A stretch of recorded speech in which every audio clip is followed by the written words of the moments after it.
Saya tahu kitab ini tuh setelah nyimak channelnya Gus Aziz Jazuli.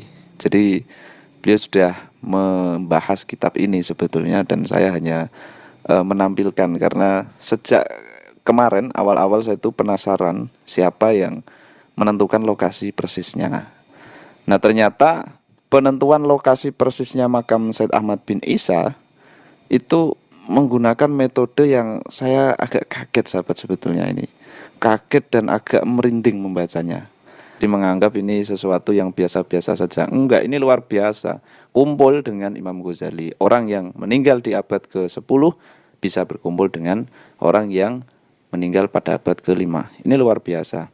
Di mana beliau berdua itu kumpul figur fatin, bahkan ini sampai dihadirkan langsung arwah beliau, roh beliau untuk ditanya, di mana sih kuburan engkau wahai Said Ahmad bin Isa gitu kira-kira. Ahwadzalika hakikatun. Apakah itu benar? Jadi ini abad 10 sahabat ya.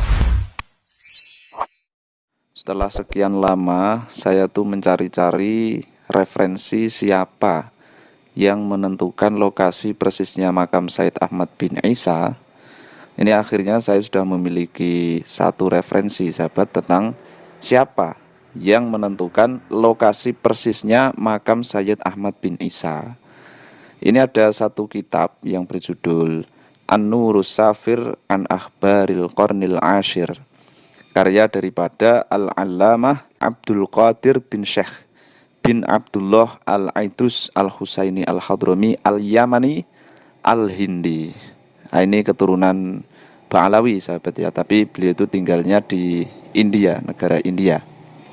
Saya tahu kitab ini tuh setelah nyimak channelnya Gus Aziz Jazuli. Jadi beliau sudah membahas kitab ini sebetulnya dan saya hanya menampilkan karena sejak kemarin awal-awal saya itu penasaran siapa yang menentukan lokasi persisnya. Nah, ternyata penentuan lokasi persisnya makam Said Ahmad bin Isa itu menggunakan metode yang saya agak kaget sahabat sebetulnya ini. Kaget dan agak merinding membacanya. Karena ini menggunakan metode yang hampir mirip dengan jurus pemanggil arwah di serial film Naruto. Kuchiyose no Jutsu itu loh sahabat, kalau pernah melihat Naruto mungkin tahu ya, jurus jutsu itu. Ya hampir ya sahabat, saya katakan hampir karena dari sisi praktek dan juga pengertiannya itu ada sisi kemiripannya. Kalau tidak percaya ini silakan simak isi kitab ini di halaman 301. Di sini ada redaksi sanata sitin wa arba'ina ba'da tis'imi'atin. Tahun 946 Hijriah sahabat. Wa fi sanati sitin wa arba'ina di tahun 46 946 maksudnya. Tuwfiya asy-Syaikh Al-Kabir Al-Wali Syihabuddin Ahmad bin Syekh Abdurrahman bin Asy-Syaikh Ali bin Syekh Abi Bakar Aba Alwi wa kana minal masyayikh al-masyhurin. Di tahun itu tahun 946 Syekh Al-Kabir Al-Wali Syihabuddin Ahmad bin Syekh dan seterusnya itu meninggal dunia. Jadi ini namanya jelas ya, Syekh Syihabuddin Ahmad bin Syekh Abdurrahman bin Syekh Ali, ini berarti cucunya Ali bin Abu Bakar As-Sakron yang biasa disebut oleh Kiai Imad sebagai penggagas utama di dalam nasab Ba'alawi. Wa kana minal masyayikhi al-masyhurin, dan beliau itu termasuk bagian dari masyayikh yang masyhur terkenal. Wa hukiya annahu ijtama'a bi hujjatil islami al-Ghazali yaqadatan. Diceritakan bahwa beliau Syekh Syihabuddin Ahmad itu berkumpul dengan Hujjatul Islam Al-Ghazali, berkumpul dengan Imam Ghazali yaqadatan secara sadar. Jadi tidak tidur, tidak mimpi ini ya. Memang sadar, itu sadar berarti melek. Ini mungkin sahabat yang belum tahu, Imam Ghazali meninggal pada abad ke-5 Hijriah. Nah, Syihabuddin Ahmad ini meninggal pada abad ke-10 Hijriah. Ya, ini sekedar informasi saja, mungkin sahabat ada yang belum tahu. Jadi menganggap ini sesuatu yang biasa-biasa saja. Enggak, ini luar biasa. Kumpul dengan Imam Ghazali. Orang yang meninggal di abad ke-10 bisa berkumpul dengan orang yang meninggal pada abad ke-5. Ini luar biasa. Di mana beliau berdua itu kumpul fi ghurfatin di satu ruangan bidarihi di dalam rumahnya Syekh Syihabuddin Ahmad fi baldatihi Tarim di daerahnya bernama Tarim. Fastajaza minhu kutubahu. Kemudian Syekh Syihabuddin Ahmad ini meminta ijazah kitab-kitabnya Imam Al-Ghazali fa'ajazahu wa adzina lahu fi ijazatihi. Nah, ini luar biasa. Kemudian Imam Ghazali ya mengijazahkannya, diminta ijazah kitabnya, Imam Ghazali mengijazahkannya, bahkan mengizinkan Syekh Syihabuddin Ahmad ini untuk mengijazahkan kitab beliau Imam Ghazali itu. Kemudian ini titik ya, itu selesai. Ini yang saya maksud di awal tadi sahabat ya. Ruwiya dzalika anis Syekh Al-Wali Abdurrahman bin Umar Al-Amudi nafa'allahu bihi. Ini diriwayatkan oleh Syekh Al-Wali Abdurrahman bin Umar Al-Amudi nafa'allahu bihi. Kemudian ada redaksi lagi nih yang perlu kita garis bawahi di dalam pokok pembahasannya.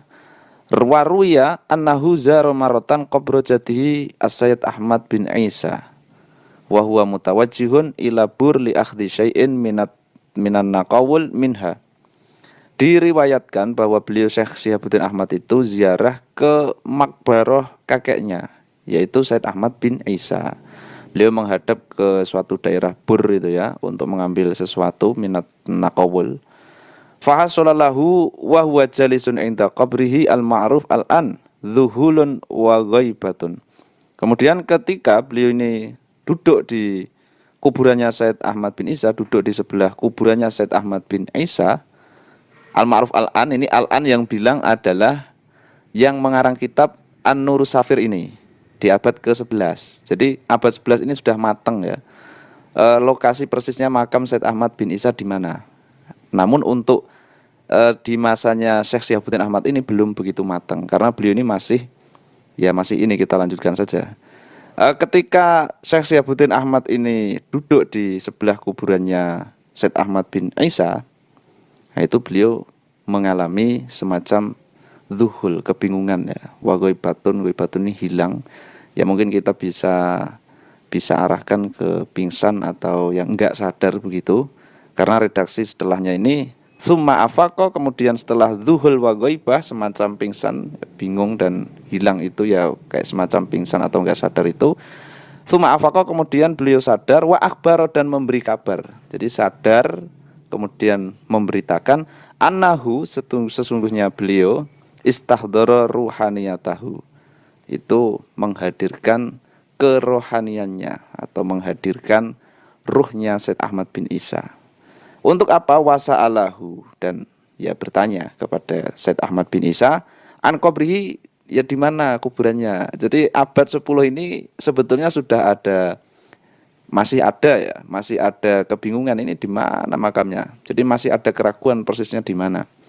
Bahkan ini sampai dihadirkan langsung arwah beliau, roh beliau, untuk ditanya, di mana sih kuburan engkau wahai Said Ahmad bin Isa, gitu kira-kira. Ahwa dzalika haqiqatun, apakah itu benar? Jadi ini abad 10 sahabat ya.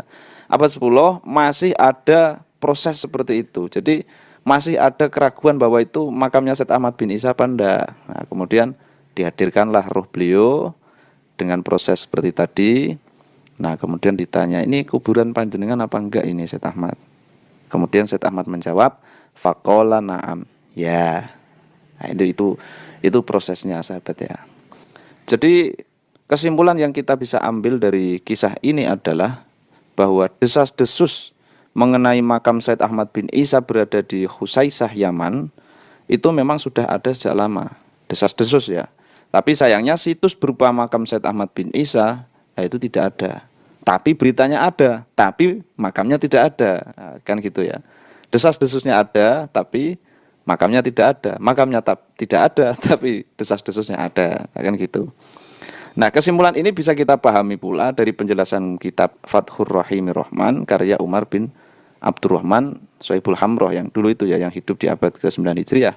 Hingga pada akhirnya sampai pada abad ke-10 ini, melalui pertemuan antara Syihabuddin Ahmad, cucunya Ali bin Abi Bakar As-Sakron ini, pertemuan beliau dengan ruh Said Ahmad bin Isa, kemudian barulah makam beliau ini semakin diyakini di mana letak persisnya. Ya, sehingga Saya pribadi tidak menyalahkan siapapun bila ada yang tidak percaya bahwa makam Said Ahmad bin Isa berada di Husaisah